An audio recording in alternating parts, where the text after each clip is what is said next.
You're listening to The Luxury Item, the podcast on the business of luxury and the people and companies that are shaping the future of the luxury industry. Here's your host, Scott Kerr. Secondhand luxury clothing, once relegated to vintage boutiques, is now top of mind for the industry as resale platforms amass reach and revenue. The $25 to $30 billion resale economy is booming, buoyed by a series of acquisitions and IPOs. McKinsey & Company estimates the resale market will have 10 to 15% annual growth in the next decade. Offline outlets account for the majority of secondhand sales, but specialized digital resale platforms and third-party marketplaces like The RealReal, Rebag, and Fashionphile hold a 25 to 30% market share and are driving much of the sector's growth. My guest today on The Luxury Item is Sarah Davis, founder and president of Fashionphile. Launched in 1999, Fashionphile was the very first ultra-luxury re-commerce brand of its kind. More than 20 years later, the company has become the country's largest resale platform for buying and selling ultra-luxury pre-owned accessories, including Chanel, Hermes, Gucci, and Louis Vuitton. From what began as a startup operation in Sarah Davis's house, grew into a 30,000 square foot headquarters in Carlsbad, California, and brick-and-mortar showrooms across the country. In 2019, global luxury retailer Neiman Marcus Group took a minority stake in Fashionphile, making the first major luxury retailer to expand into the pre-owned market. Welcome to The Luxury Item, Sarah. Hey, I'm excited to be here. So happy you could join me. So Sarah, where you are today is very impressive. You went from running an eBay store to leading the multi-billion-dollar luxury resale market. So let's begin with your story and your vision for starting Fashionphile. So for my listeners who have never heard about it, could you briefly say what Fashionphile is and how did you form the germ of the idea to launch it? Yes, we are a managed marketplace for ultra luxury accessories. So that means that we buy and sell from the customer ultra luxury branded handbags, shoes, watches, fine jewelry and fashion jewelry, scarves, anything. If you walk into your favorite handbag boutique, the types of products you'd see in there, but from the ultra luxury brands, and it's resale, so it's all used. I am one of those people that I got into resale, the old fashioned way, just that I am the oldest of six children. We had no money. And so basically I had jobs from, the time I was babysitting before I can have a job, and always had little side hustles making money here or there, but I had to buy all my own clothes. And I really liked fashion and I liked nice things. And I found, when I was young that I could buy nicer things than I could afford if I bought them used, where I could actually afford them. And so I was always shopping in, thrift stores and consignment stores. And so when I learned about eBay back in those early days in the late 90s, my mind was blown because it was just really the idea that I loved my neighborhood stores, like resale shops, like I said, but the idea that I could shop like resale shops from around the country and the world on eBay, it was really fun. And at that time, there was nobody else. It was eBay. There were no other websites or no other resale shops online.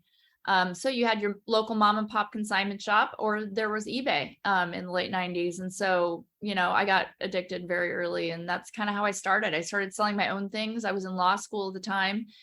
And, it was really fun for me to work on creating my brand. And I had never really thought of myself as a business person. And so I just was having fun, like selling my things and buying things online on eBay.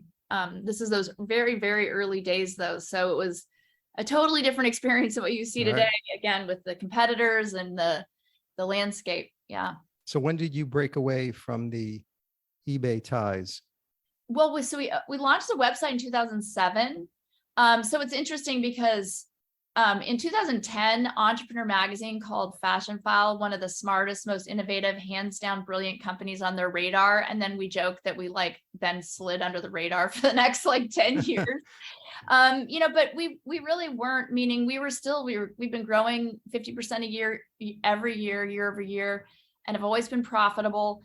From those early, I think there's a lot of things I learned. I always joke that eBay was like my incubator. I didn't go to Y Combinator. I don't have an MBA from Stanford or Harvard, like a lot of people who start these, sexy direct to consumer brands out there. But I joke that eBay was kind of our launch pad. There was a lot of tools there that I used to be able to learn how to start a business. And some of the things that we carry through today were, kind of seeds of that time. In those times, I really wanted people, if you bought a Chanel bag from me on eBay, I didn't want you to ever tell anyone you bought it on eBay. I wanted to make sure the packaging was so fun and cool, and that it pointed back to Fashionphile, so that if you bought something from us and somebody said, "Hey, where'd you get that?" You'd say, "I bought it from Fashionphile," even though it was on eBay. That was like the goal, because, you ask a friend and you say, "Where'd you get them?" They say eBay, but there's some scrappy little seller Right. told you that. But those kind of like really attention to the branding details and all that have really helped us. We were bootstrapped for 20 years. We hadn't raised any investment money until 2019. So, we had a lot of competitors in the early, 2013, 14, 15. A lot of, most of the competitors kind of entered the space at that point. And we were able to continue to grow in the face of hundreds of millions of dollars of investment. I think because of that attention to, number one, the selling customer. We've always really tried to take care of her. And then care about our branding on the other side, and really help people to remember the purchase when they did make it. So with prices rising on luxury goods, the appetite for pre-owned is rising. And one of the key barriers to buying pre-owned luxury products is the concern over counterfeit goods. And some of your competitors' authentication claims have been called into question by customers who claim they received counterfeit goods. Actual lawsuits have been filed. So can you tell us more about Fashionphile's authentication process, and how does the company prevent counterfeiting? Yeah, I can. So, and obviously we sell like 70 brands, 71 brands, I believe now. And so we really just take a great deal of care before we introduce a new brand. It took us like almost a year to add Telfar and Off-White. I was so excited to add those brands. They're very popular and our customers really wanted it. But we take the time to be able to really develop authentication process and training and things on from our side before we introduce a brand. So it took us a great deal of time. We have people all the time will say, "Hey, I've got this amazing bag. I bought it for $3,200 or whatever. Can you sell this for us?" But if it's not a brand that we have built authentication around, then we don't accept it. So this is something, again, it's really the number one challenge. We have we have a handful of values that we adhere to at Fashionphile, and our number one value is we believe in authenticity. That's what our value, and there's a lot of meaning we put into that, to that value. But primarily, when we look at the product that we're selling, people trust us, and so we just don't take that lightly. And so we've developed at Fashionphile what we call Fashionphile University, and it's a series of, not only do we have a team that's built on, that's constantly learning and that is, documenting changes over time and, nuances in as a style changes their construction or adds RFID or, all these things. They document all this and also just disperses it amongst our authentication team. But we're using, obviously, technology and tools that we've built, and some tools that are just out of the box that are super helpful as part of our process. Things like, Hermes hardware looks like it's a silver heart. People say, "Oh, is it silver or gold?" But it's not really silver, it's palladium, and palladium is a precious metal. And so we bought a metal alloy detector, and you can check it's either palladium or it's not. And a counterfeiter selling an expensive counterfeit, Birkin or Kelly, is using a hardware that looks very close to, it looks like a Silvertone metal, but it's not using the precious metal palladium as part of their plating. So that's something that's helpful for us as and again, that's an outside of the box tool we get from the GIA or whatever. But the crazy thing in our world is that, while we can always add new technology and work on technology we're developing, what we find that's so fascinating because the brands are just literally introducing new styles and textiles and hardware every season. And so when you look at there's some authentication, there's some folks in resale who use technology tools and kind of AI and, as to develop tools around authentication. But a tool requires, a certain amount of volume of data to kind of train that tool. And so if you get a new product that comes out this season and we get it next season, there's no data. You don't have a single data point to authenticate that. So you have to use tools that are beyond just that. And sometimes for us, it's like, okay, Chanel just released a new type of caviar. It's a micro caviar. We've never seen this before. And so we'll just go buy a micro caviar bag and we'll like study the heck out of it. And we'll take all the photos and we'll weigh it and we'll look at all the type of, features and about this particular type of textile leather. And then we'll just sell it on our website when we're done, and get that learning. But it's something that you have to prioritize in a business like ours, because again, like I said, customers come to us. Part of our brand that we've spent the past 20 something years to develop is people trust us that we're going to get that right. And so we don't, we do all that we can to make sure that we're not going to violate that trust.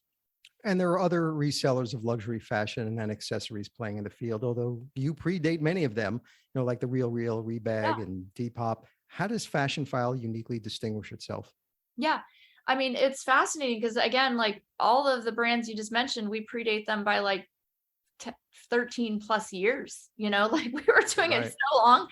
And honestly, one of the things that you find is I joked that we're slow and steady. And the goal is really to just, in our world, you really can grow too fast. Meaning for us, like we can't speed up that process like that. We could have accepted Off-White faster than we did, but you're going to make mistakes that we are not willing to compromise on. And also in our world, we're only dealing with an ultra luxury product. It's not a product for everyone. In my real world, my like family, cousins, aunts, uncles, my real friends that are not from the business, I don't have, our ASP, average selling price is like $1,700. And that's rolling in the fact that we sell a lot of like, few $100 Dior tribal earrings or Hermes scarves. Kind of bringing down that overall ASP, but so we're not a seller who sells product for every person, and so we differentiate ourselves. What we've always done from the very beginning is we've recognized that in a company like ours, the secret is really being good to the seller, and we call her the golden goose, and how do you fatten the golden goose? You pay her as fat. We pay her fast and fair. That's our kind of policies. So pay her fast and fair. And then she's going to lay these beautiful golden eggs, for us of more product as you pay her more. And so, we found that's the way our type of the way that we sell, isn't for everyone. Like people say to me all the time, man, I can make more if I sell it myself on eBay, or Poshmark. And I'm like, if you have the stomach for that, you really should, because you probably can. It's not actually some sites like Poshmark and, some of these sites where the fees are 20+%, maybe you can't actually, the fees are so high. You do all the work and it's still fairly high fees. But most of our customers we found over time, they're just like, just give me the money and let me move on with my life. As long as it's a fair offer. We tested in the very beginning, we ran on consignment, in those early days. And then people would say, well, how much would, we just basically, we were talking, my business partner, was my brother-in-law. I brought him in 2006 and he was starting UCLA business school. I had a little, imposter syndrome probably about like the fact that I didn't have that kind of those like key business, that business knowledge and expertise and experience. And I was like, oh man, he's starting UCLA. He'll make a lot of, like networking connections. And, if we ever do need fundraising, that'd be really helpful. And so, brought him on in those early days. And we really what was interesting is because we did all the jobs ourselves, like literally just talking to the customer ourselves, making offers and selling and all this, we found that people were like, well, just how much would we give it to me for me right now? And I think about myself and you, I mean, I guarantee that you've got things in your house right now. For me, I've got like a drawer with electronics that have value. You're like, this is too valuable. It's not something you can drop off at, Goodwill. Just can't get the muster, the energy to put it on eBay, which is hilarious since that's how I got my start. But like, and so what we find is that in our category, people's like, okay, so say you have a Rolex that you want to sell and you're like, if you're like, I'm just going to sell this for myself on eBay. It's like, do I know the exact model of this Rolex? Am I going to list it in a way that I'm describing the features in the way that's going to get the top dollar on it? And then you're maybe a little nervous. Like, when I ship this item, is someone going to claim they didn't get it? Is someone going to bait and switch a counterfeit and try to return it? Is someone going to use a stolen credit card? There's so many issues. And we just take all that and just make it super easy. You could just bring that, Rolex to us physically. 85% of our product is sent to us through our app or our website. So you'll just get a quote online. If you like it, then we're just going to we'll wire you the money, or we'll, send you a check or whatever you want. And people just, it's like, it just takes a lot of the stress and the headache, because there's a lot of things that people don't care about. Like, I'm actually a huge fan of resale across the board. I love all of our competitors. Like, I use all of the sites, and I'm not using them to test like how competitors are shipping or how fast they're. No, I'm doing it because I love it. I love getting a deal. I love finding like cool little finds here or there. And so I love all the sites, but like, I send a ton of stuff to ThreadUp, and I don't care how much they give me for this stuff, because it's stuff that I probably would have donated anyway. And they're going to give me $1.50 for a Madewell top, and I'm fine with it. I don't care. But when you're selling the types of things that we're selling, our customers are educated. They care. They're thinking about these products like investments. They bought that Chanel bag knowing that resale was super hot on it. And by the way, they've paid attention and have read, even in the Wall Street Journal, it's not even just Vogue reporting on this stuff right now, saying, hey, Chanel's raised their prices 4 times in the last year. They know all that. They're expecting a reasonable offer for this item, and they kind of have looked around and know what they're getting. And so, because we're a buyout model, we have to nail that price, because this is what think about that golden goose. She wants to be paid and fast and fair, but one thing that really feels good for her is that if we give you an offer for something, we pay you for it, and then we end up being wrong on the offer, and we have to discount that thing, to move it. We have it on the site for 60 days, whatever, and we have to discount it over time. You've already been paid. You feel fantastic. And that's something that actually doesn't feel good on consignment sites. Like I said, we don't sell clothes. So I sell my clothes on consignment sites. And what feels really bad is when something takes a long time and it's discounting 10, 20, 30, 40, 50, 60, 70%. And that's all coming out of my pocket. And then you're left and you're like, how did this happen that I sold that, you fill in the blank, Gucci skirt and I got $35 for it? That's crazy, But at Fashionphile, we have to nail that price because we pay you. And so you feel really good, and you're going to come back. You're going to tell your friends, oh, you're going to get paid fast and fair at Fashionphile. They're not going to discount you over time. And what doesn't feel good is that model where, mistakes are made or things aren't moving and it comes out of your pocket. So what do you think the driving factors are behind the seismic growth of the secondhand luxury goods market? Is it the sustainability story? Is it people looking to get their hands on hard to find items, or just the desire for off-price luxury? What do you think is driving it? Or maybe it's all of them. I don't know. Yeah, I think you just described like the perfect storm. Really, you just described it. Honestly, I think one thing that kind of really was a tailwind is during 2020 when everybody was kind of just like sitting in their apartments and their houses and nobody was traveling and nobody was, going to concerts or parties and people had money, discretionary money to spend, and people were shopping. I was shocked when 2020 happened. I thought people were going to be clutching their pearls and like afraid to spend $1 because who knows what's happening in this world. But no, I was so surprised with how just the money was. People were just spending money and on odd stuff that why are you buying stilettos in like May of 2020? Like, you're not going anywhere. Right. And they were still selling, and so I think that people, it just the awareness, and kind of so many, like you mentioned, we've got some they really are friends in resale, in that all of the brands you've mentioned, like we talk to those people. And I think it's something kind of special in our space. Like, I talk to, every StockX, Reverb, ThreadUp, Real, like all those brands, we know all the, we kind of talk about what we're experiencing and all that. And the total addressable market is so massive. I think there's space for a lot of successful players in that game, but all of those things coming together,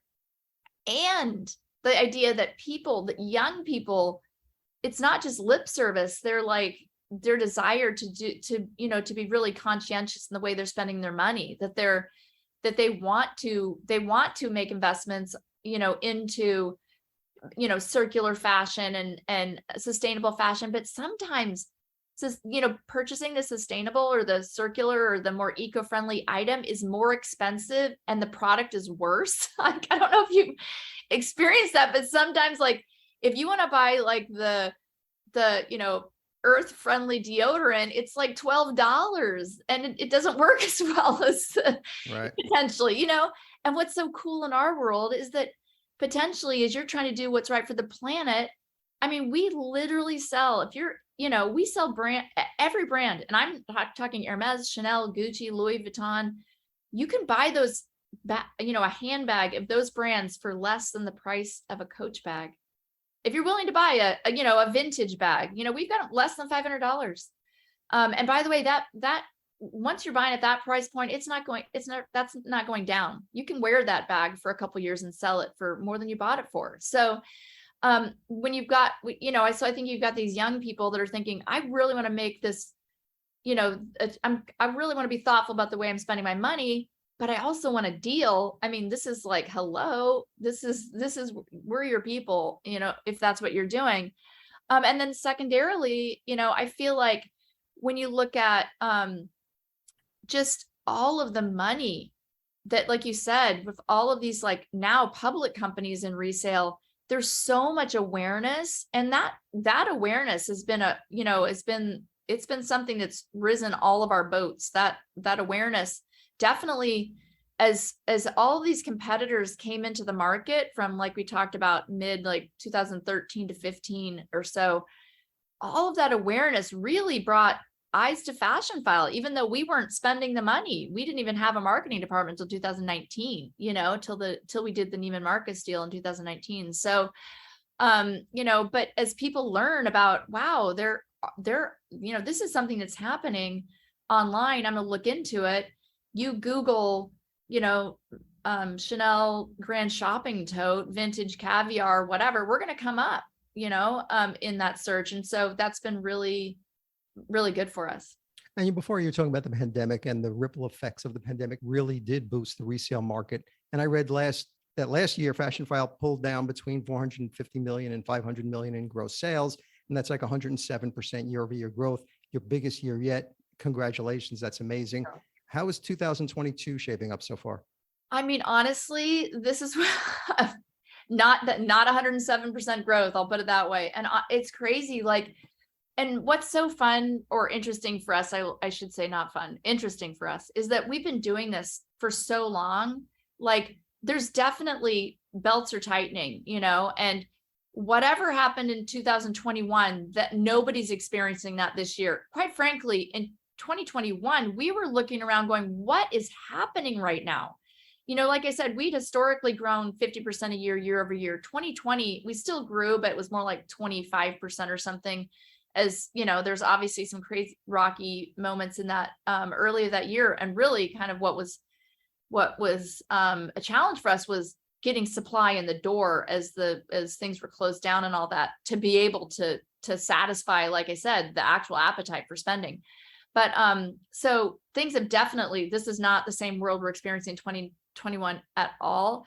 What's interesting is first quarter of this year, we're, after we've done such a crazy year last year, we beat our estimates in first quarter this year. And we were like, what is going on? Like, this is totally nuts, that we're still seeing this type of growth. But I'll tell you right now, that has changed. Like, there's definitely something happening, and I don't know, I'm not sure exactly. I think things we'll be able to tell in the next 4 months to see how holiday goes and all that as well. But I'm not sure how much of it is people going, okay, what is happening in the world? You read all the headlines, you see what's going on, with the market, and where people are going, should I be spending? I don't know. And for Fashionphile, we actually have like such a range because we sell really accessible price products that like literally it's like a what I think is so fun is like a girl in high school who wants to go to fashion school, who's saving her money for their part-time job to buy a vintage, Chanel bag, all the way up to, literally $200,000 Hermes, crocodile Birkins. And so, or $400,000 watches, it's crazy. And so that spectrum, a recessionary period, a slowdown, a softness in the market is going to affect different people differently. And we have kind of a couple different personas in that customer mix. So we're definitely seeing a softness. We've seen a slowdown since what we saw last year for sure. What's interesting too is that what we know about resale, just because we were here, like I said, in 2000, 2001, and in this, 2006 to 2009, that whole period, how that rolls through resale. One thing we know is that during times when money is flush, and quite frankly, when stimulus checks are flowing, and when, people have got money and crypto is to the moon and all of that, people are buying really fancy stuff, 100%. And we saw that in the early 2004 to 2007 or so, when real estate's going crazy and the stock market's going nuts, people bought they just would buy things. And so what we know is when things soften down, they're like, well, gosh, money is tight now. I'm going to sell some of this stuff. And so we saw in the last downturns that we start getting product in, insane levels of product in. And what's also interesting is in resale, we don't have MSRPs. So we don't have like supply chain issues that other people have. There's never product that's backlogged or sitting on, containers or otherwise limited. But we do have, this, we don't have an MSRP. And really, I appreciate StockX's, narrative on the stock price of the item. And we're a little bit different because in the, you can see the volatility when at StockX, you can see this pair of sneakers and the price today is different than it was last week or 6 months ago or whatever. You can see that price going up and down, that for that particular style of sneakers. What's interesting in our world is it's a little bit different because a Birkin bag in new condition might have, that same level of like specificity on that price for the day. But once you carry that bag, it's different for a bag that has, a pen mark on the outside or a lipstick stain on the inside, or it's just in very good condition, but it's actually been carried a lot. So it's got a little more sag in the leather. That price is, so we kind of have more of a span, like more of a range for a particular style that can go up or down. But there's volatility in that pricing. And it's always there to some degree. But when you go through a period of softness, what happens is if you got somebody who's used to buying luxury products, they're just not going back to carry a mall brand. They're probably going to buy less, and they're going to want to buy, they're going to look for a deal. And that's another, like in resale, that's another thing that we offer. So we saw this in the last downturn that people will be more than willing to give up their products. And the reality is maybe while things were super hot, we're offering you $1,000 for that backpack because we're going to sell it for $1,300. Now we're only going to offer you $800 because we're going to sell for $1,100. But we have that benefit of that kind of, lack of, we're still, making the same margin, the same kind of gross profit. But we do have to correct because right now, as things are softening, like we've got things on the side that we bought 3 months ago that were not, when times were different. And so you do have to get through a period as you figure things out. But I will say that during a recessionary period, people turn to resale to sell and to buy. So are you seeing any kind of interesting buying and selling patterns? Are you seeing more consigners that are also buying something on Fashionphile, and conversely, more buyers consigning something to get that whole cycle going? Yeah, I mean, we see this so clearly. This is something we see a lot of, and we see it in a couple different ways. But we have one thing that we know people don't know about Fashionphile unless you live by one of our distribution centers is that we've offered people who live locally to shop basically our back of house distribution center since since 2007, since we opened a physical location.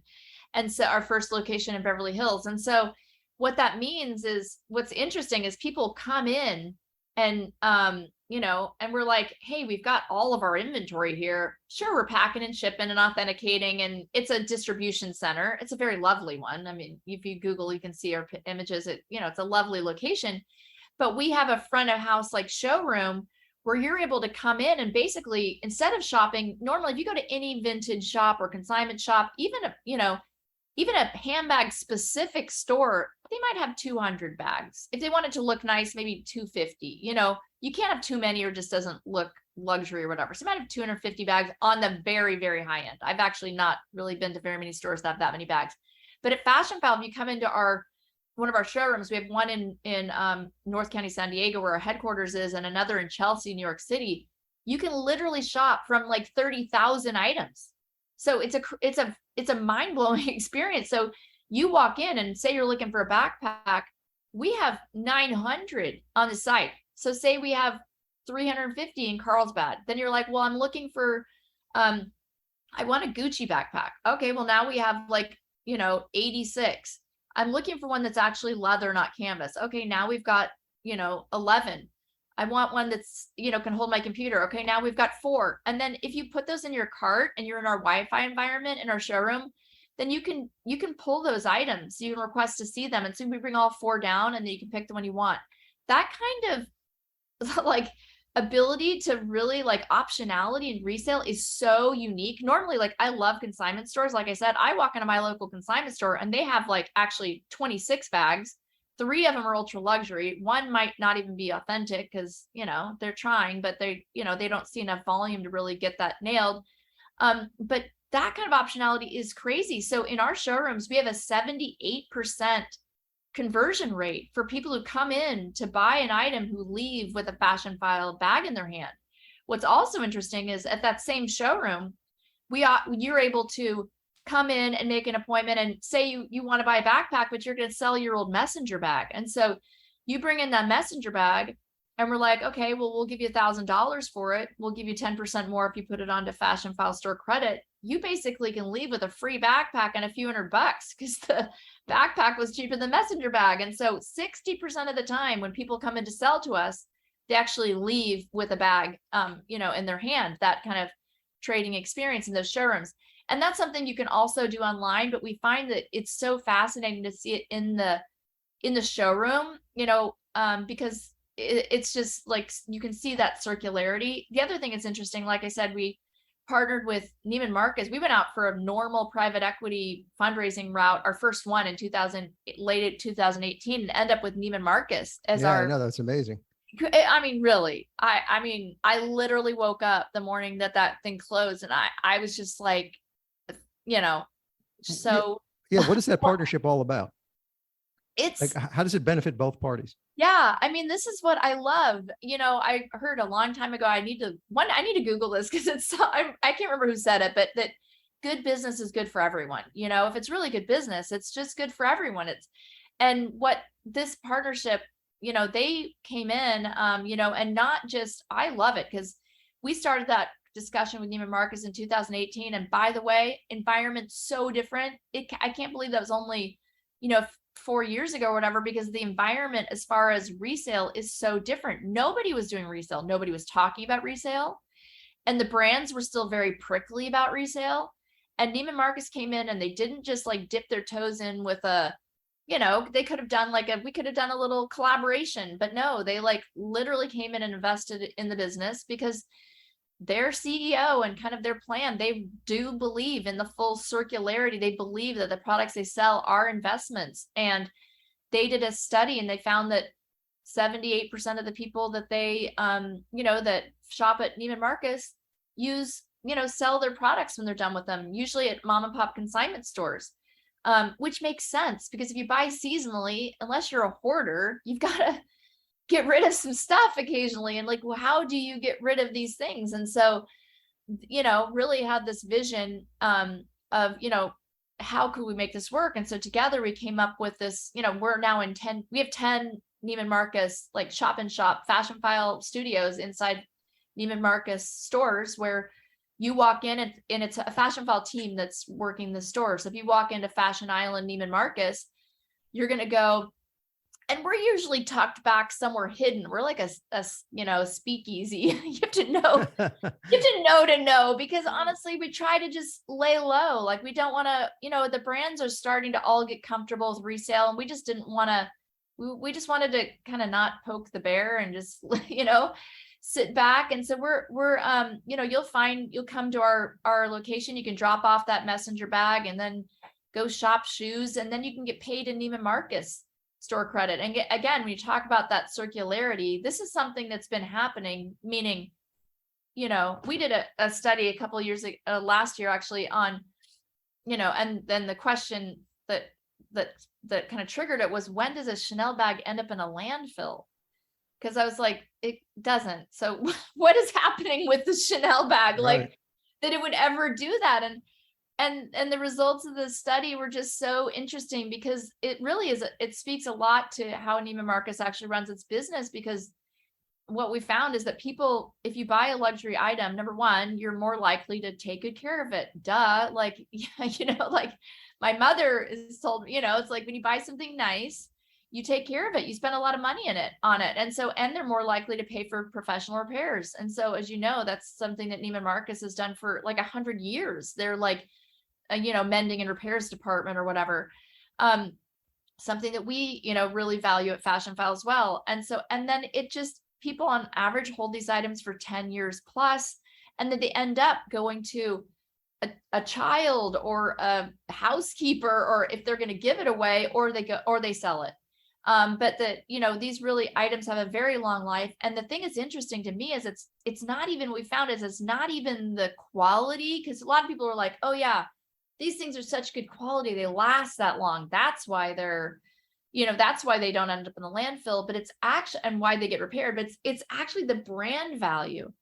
Because there's products that some of these brands make right now that are, I don't know, I love like Dana Thomas's book, Deluxe, How Luxury Lost Its Luster. Mm-hmm. Such a great book. But like the brands now are not, it used to be that luxury brands were like, oh, this is gilded with 24 karat gold, and this is lined with the silk from the Tibetan, monks or whatever. But no, today, like a luxury bag can be made out of cotton canvas. It's like, it's a cotton tote that's, Balenciaga. And so you pay $1,400 for it. But if that cotton tote was from a mall brand and you break a strap, you're probably going to, you bought it for $20.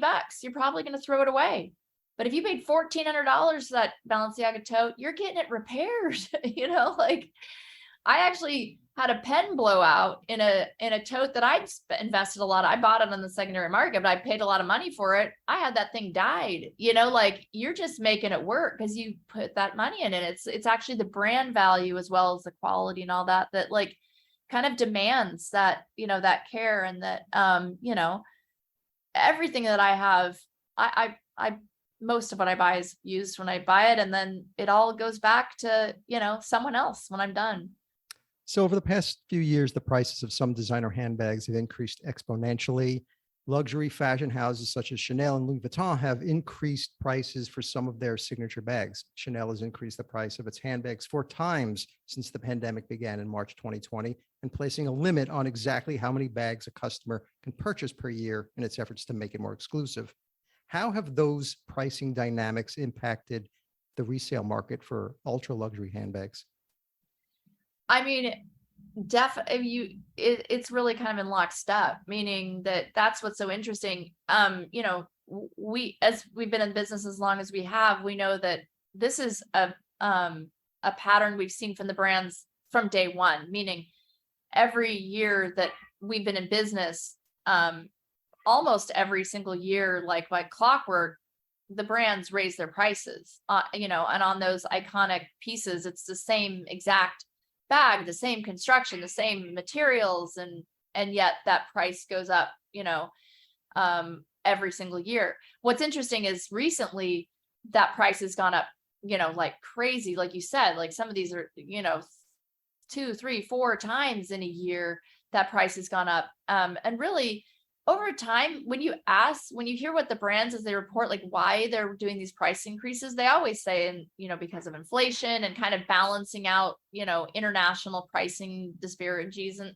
things like that. And so, but it's something that we've seen over time. And what that does on the secondary market is we sell a bag, there's lots of factors that come into the pricing model that we use of what's the market price for that bag today. And one of those really key elements is, we only sell a bag for a percentage of whatever it's sold, it sells the retail price, in retail, whatever it sells for, especially like on sale, like Chanel bags, Hermes, most Louis Vuitton, they don't go on discount ever. Goyard, there's no sales, there's no outlet stores, there's no clearance or promotions. So, if you bought a bag a few years ago, that's a current style today, and that the price of that resale price of that bag is just going up in lockstep with the full retail price. If a brand uses outlet stores, because some of the brands we do sell in outlet stores, they have promotions and sales, and luxury brands are very careful about that. They try to be careful because really the more that you discount, then the resale price is a percentage of whatever it's sold at a retail. And if a retail it's sold at an outlet store and it retailed for $1,400, but by the time it sold at the outlet it was $300, we're only going to sell it for a fraction of that. I always say you can always tell the value of the brand by how powerful the resale market is. And if I was a brand, an accessible brand or a luxury brand, I would really look at that, because if your brand's not selling well in the resale market, it says something about your brand. And research is showing that Gen Z is the demographic with the largest buyer and consignor growth for luxury resale. Are you seeing the same type of pattern with Fashionphile? Yeah, we do see that pattern with Gen Z. It's so interesting because, really the younger consumer, they are tastemakers, and a lot of people say, because we've been doing this for so long. It's fun to see like the rise, the kind of the ebb and flow of some of these styles and brands as they become popular, and then they, lose popularity. And people say, oh yeah, these celebrities, they really like can make or break a style. And sometimes that's true, but what we're finding right now that's really fascinating is just cool, young folks, on TikTok with a few hundred followers that have an interesting style. And then honestly, sometimes they just don't have the resources to buy a super expensive bag. So they'll be digging around and find some cool, like old bag on our site that's a 20, 30-year-old style, and they'll carry it, and other people will follow them on TikTok like, that is so cool. And oh my gosh, you only got that for $350. I'm going to get one. And then all of a sudden those things are selling out. We can't keep them on the shelves, that they're literally flying off the site. We're raising our prices, so we're paying you more for that particular style because they're selling so quickly. That price goes up in very short order. In a few months, the price can go up like crazy. All of a sudden the brand takes a look and is like, oh my gosh, people are going nuts on resale with this style. We're going to reissue it.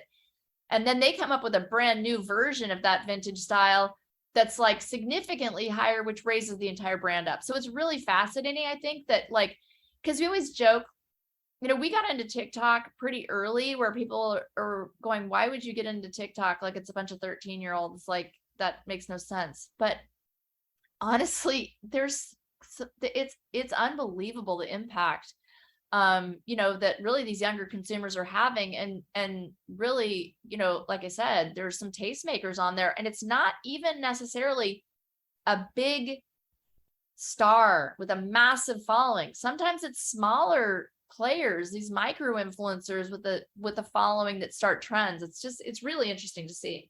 Are you finding different age groups engaging with the resale model differently? Absolutely. Like I said, because we have such a span of price point, that there's different entry points that make sense. One thing that we've found when, I think it's interesting that back when I was in high school, I'm 50.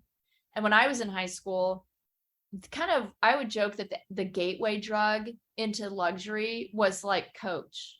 Coach was the gateway drug. It's like you buy a Coach bag and it's like, oh my gosh, you want to buy something, you're trading up, want to buy something nice, and you enjoy the quality. And then you're kind of in that group where people comment and like, oh, I love your bag. And you're like, oh, this feels good.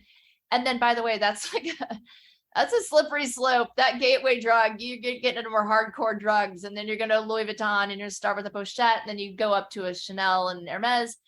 And we've been in this so long, we just take people along that journey. And so we found that people enter in a small, and into a lower price point, and then, don't have much of a disposable income, but they want to buy something authentic, and they love the brands, they love the story and history and all that. And then, we're with them long enough that then they get a job and they, graduate from college and they've got more money to spend, and they start, and kind of walk along that path. But we have some interesting groups. It's fascinating for us because we sell, we've got one of our fastest growing categories is the fine watch category. And 85% of our watch buyers only buy watches. They're not shopping handbags or shoes or belts, and, try as we might to lure them in, they're watch people. And so it's interesting. We've got people, in our world, people are very brand loyal. There's people, it's like if you're a Chanel person, they're just buying a lot of Chanel. It's interesting. We find that people in our category, can get very specific and brand loyal. And it's one of the reasons why we've really cared about our brand. We cater to people who love brands. And we've always thought if we can really invest in and care about our own brand and what that represents, the trust and the kind of ultra luxury experience across every touch point, people will be loyal to our brand too, and so we found that to be helpful. The resale market is sometimes accused of diluting luxury brands' image of scarcity and exclusivity. The Birkin bag, for example, used to be extremely exclusive, and now it can be purchased on a luxury resale platform. What do you think about that?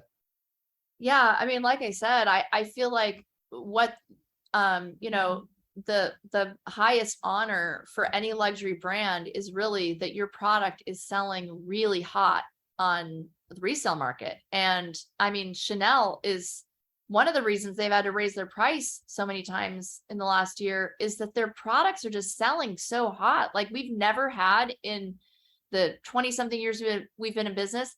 We haven't had consistent styles across the board of Chanel products that are selling at higher than retail in really, really great condition. We do now, probably 10, 15% of what we sell in these categories, they're selling, it sells. And so then the brand is able to, at that point, justify raising their price, because you don't want to, and that's what Hermes has been able to do. And I think the brands really, there's kind of a love, hate, and gentle push and pull in the resale. Like I said, if your brand isn't selling well in the resale market, your brand is in trouble. And so I think the brands, while they're, they do care about, there's a delicate supply demand balance there, and they want to be careful about that. They need us too. You're not, if you're going to spend $12,000, 13, on a new Hermes Birkin, if there's less people would do that if there wasn't a way to resell it at close to what they bought it for. If resale was, because there are brands actually that you can spend a lot of money on and there's no resale, and they just don't grow those brands. Many are hoping that the industry standard for every luxury brand is to have its own resale channel. And from a consumer perspective, it becomes a normal part of the shopping in much the same way as e-commerce. And multi-brand players will probably be a factor too. So if that's the direction it ends up going, how do you see Fashionphile evolving? Well, I 100% think that's the way that I think in 5 years, you'll have very few luxury brands that aren't participating in resale, I would say. I mean, I could name a couple that I think probably still won't be there, but most will. But the reality is, if you walk into any mall in America, most of the stores, as you look around, are participating in resale right now. Think of the Patagonias and the Lululemons and the Levi's and J. Crew, Madewell, all of your favorite brands. They all are participating in resale. None of them, not one of them, is doing it themselves, meaning all of them have, and what the ThreadUp coined the term resale as a service. And ThreadUp helps a lot of these brands. Trove helps some of these brands. But in the luxury world, we've got challenges that the traditional RaaS service cannot satisfy. Number one is being able to accurately identify with specificity what we're looking at, and what that style is called, the textile, the hardware, all those things.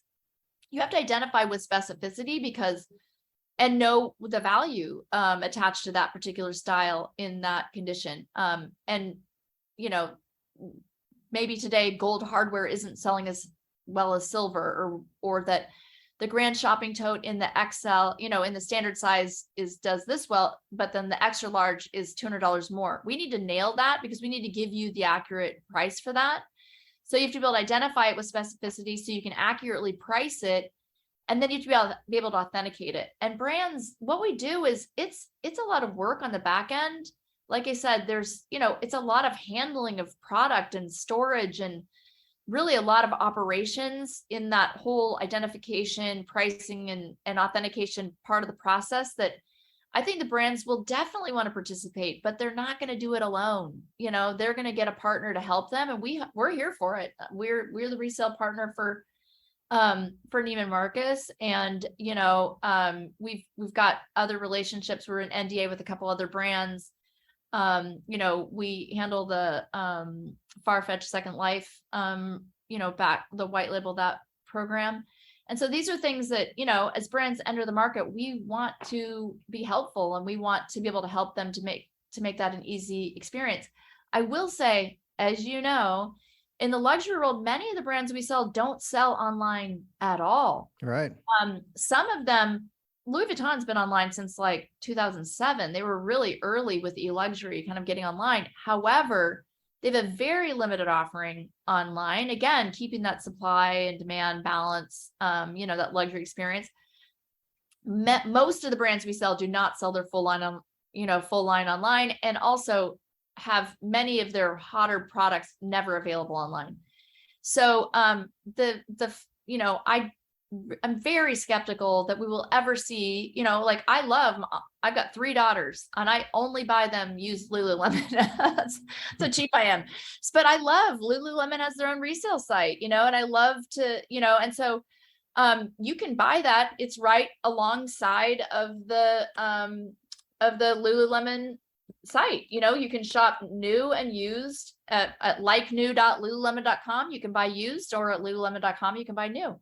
I don't see a world where the brands have a full line of resale up on, I just don't see that happening. I definitely see, and I think it would be really amazing for most of these brands to have a highly curated selection of really special vintage pieces from, Tom Ford era, Gucci. Gucci's done some of this with their Gucci Vault, mostly in Europe, but, special pieces, and, not because right now a lot of what we have are bags that are just in excellent condition, but it's currently available on the Gucci website, the same style. Like, you're not going to see that. That's where other resale sites do have that. In the real world, you can buy, I can buy a line leggings on Lululemon's used site or the new site, the same leggings exactly in excellent condition. So I think the brands will be very careful about that, and they may have a curated little assortment, but they're not going to want to have the 1990s, some of these monogram pieces or whatever. That the brands are really amazing now with great creative direction and designers that are just innovative and really thoughtful. And every brand has gone through a tough period in the 90s or early 2000s where products potentially were licensed or just not, the brands maybe don't love some of those products. It's not the whole lines aren't going online. So at Fashionphile, we have a we have an answer to that. We can sell it at fashionphile.com. And if there's truly special pieces, they could be hosted on the brand's website. So, but I think most brands will eventually, there's no car company who's like, I'm not going to participate in resale of my cars. I mean, it just makes no sense. Makes no sense. Yeah. So you just opened a 60,000 square foot authentication center and showroom here in Chelsea in New York City. Take us inside that. Yeah. I mean, I couldn't be more excited. Number one, I feel like, fashion, in New York City, really, it's where we should be. Like, we've got one thing about being online for as long as we have is we have really good data about where our customers are. And we have so many, really highly engaged customers selling and buying in New York City, and in that whole metro area. We have had a store that's there on Madison since 2018 and just couldn't keep up with the interest. So we've had our authentication center in North County, San Diego since 2012. And like I said, it's like a little machine where people love to come and engage. You can buy from our entire inventory and sell. But what we found is that like, there's something special about our headquarters that was like, that people really, it was just more than just a store that was selling a lot, or that we were being, our acquisition tool. And we're trying to unpack, like, what's special about this? Like, we're going to open this place in New York City. And we really wanted to bring it right into the city, kind of like how, fashion merchandising and operations used to be in the city, in the garment district, and like throughout, now people kind of tend to move out into the suburbs or New Jersey for that. We're like, let's bring it into the city, our full operations, so we can have this beautiful showroom. And we tried to unpack what was special about, what people were loving about our headquarters, and really kind of double down in those areas in Chelsea. And one of those things are, if you came to our headquarters in Carlsbad, I would take you on a tour and your mind would literally be blown. And I couldn't oversell that. I oversell it. I don't hide it. And you're still shocked because you've never seen the volume of the product we sell, or, conveyor belts of these types of things. The whole experience is just really unique and special. And we said, how can we do that in the city where the customers can actually, have a glimpse that's not a security risk? And so we laid out our operations in a way that we can get you a glimpse into the back of house. So when you walk into our location in Chelsea, we have a little reception area there. And then we've got to the left there, we've got like 8 procurement offices, where those are offices where if you're just coming to sell some stuff, we've got a full team there. So you could sell that messenger bag or backpack or whatever and get paid. Takes us about 15-20 minutes an item. But what's interesting is then you walk down the hall as you're waiting for your item to get quoted, and you're literally walking alongside our inventory cage. And so we've allowed like glimpses in. So when you walk by, you can see our inventory.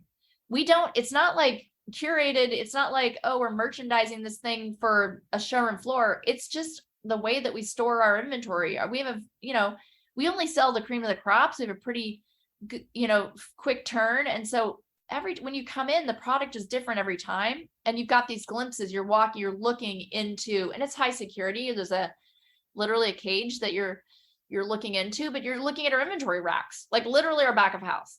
And then you look at like 4 of those glimpses, and you walk into a beautiful showroom, and we've got product on display, but in between the product that's on display, you can look and take a peek into watch our shipping team as they package your packages. And like I said, we've cared about that unboxing experience since before unboxing is a word, since our eBay days in 2001 and 2, as we're like. And so you've gotten a Fashionphile box at home, and you know what comes into it. And so you're like, oh my gosh, this is so cool. I'm watching the team like packaging these packages. You can see the care that they put into that. You can, again, like take a little glimpse, and then you can walk down and you can see a glimpse into our photography studio, and watching as they're photographing Rolexes and Birkins and Kellys. And it's fascinating. And so why hide that? Our customers love it. If you look at our like social media and our blog and things like that, what we really lean into is the fact that our customers love this product.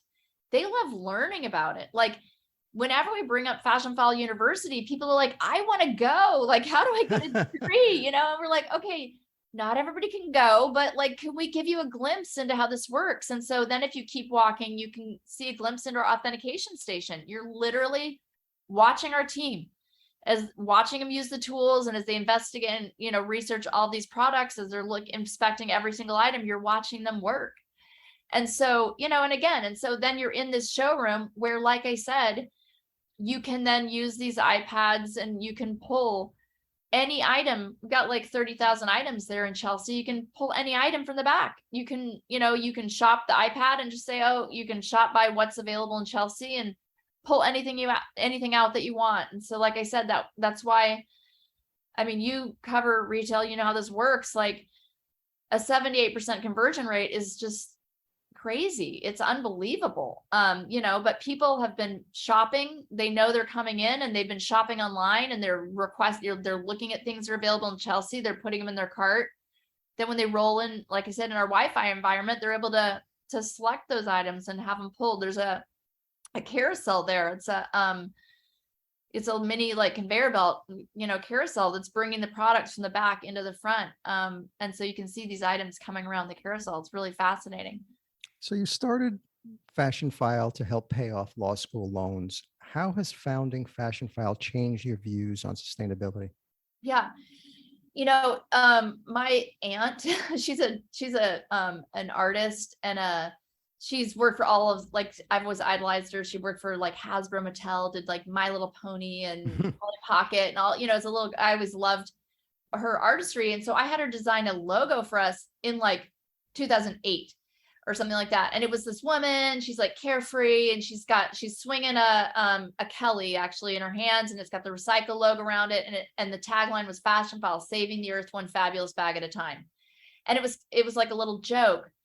And it was really interesting because at the time we did a study, to say, why are people shopping resale? Why are you shopping from Fashionphile? And like, honestly, one of the things we wanted to find out is people are just shipping things to us. Like, why do you trust us? Like, why are you turning to us? Like, we wanted to really get an understanding around it. But the thing we found that was so fascinating is that I thought that people cared about the circularity, that idea that, that you're kind of extending the life of these products. And we did that study, like 10, 12, 13, 14, whatever years ago. Sustainability wasn't in the top 10 reasons why people were shopping from Fashionphile. Nobody actually cared about that. And that is like actually so interesting, because people care so much now. It's legitimately like I said, a tailwind that we're seeing. Not only do people care who are shopping and selling, with us, but also our team. Like, I meet all these new team members, they come and they take a job with Fashionphile, and we're like, hey, what brought you here? And they're like, we believe in this. We believe in sustainability. We believe in extending the life of these products. And this is the way that we live, and so it's cool because I feel like there's nothing new about resale. Like I said, I'm old. I'm 50. I've been doing resale since I was little in the old, using the old brick and mortar ways. But like my grandparents did resale. This is nothing new about resale. What's new is scaling it and bringing technology in, and really kind of making it accessible for everyone. If you live in LA or New York City, you've got some really amazing, cool vintage shops, and you've got the ability to get some really, great deals on designers that are just iconic and that you love, and getting deals on those things. But if you live in middle America or the South, number one, there's no luxury brands there at all. And you're not getting that experience in the resale market. And so I just love that we're kind of making it accessible, not only at a price point, but also just really distributing it, letting people who are interested in buying these types of things have access wherever you are. So Sarah, the final question is the luxury item question, which I ask all my guests. So if you were stranded on a deserted island and you can only have one luxury item with you, what would that luxury item be? It can't be any form of air transportation to get you off that island, water transportation, or anything that requires mobile service so you can call somebody to get you off that island. What would that one luxury item be that you would like to have with you on that deserted island? Maybe, so I was thinking about this because I'm like, what is something that could be luxury and yet would also be, something that would be perfect for that island experience. And I was thinking that Louis Vuitton did a speaker, the Horizon speaker. And I'm like, you know what? Like, I think the island would be, it could be enjoyable. And I could, I've been watching the Alone series, like maybe I can make that work as far as like being able to get the things I need, the resources. But like, I would love to be able to still like, listen to podcasts like this one and listen to music. And so I'm going to take the Louis Vuitton speaker. It's called the Horizon speaker. It's very cool. I think I'm going to take that speaker with me. Sarah Davis, founder and president of Fashionphile. Thank you so much for joining me on The Luxury Item. It was a great conversation. Such a great conversation. I appreciate you having me.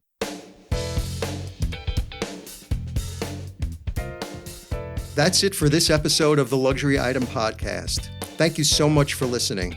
If you found this useful and entertaining, I would be really grateful if you can share it with a friend or colleague.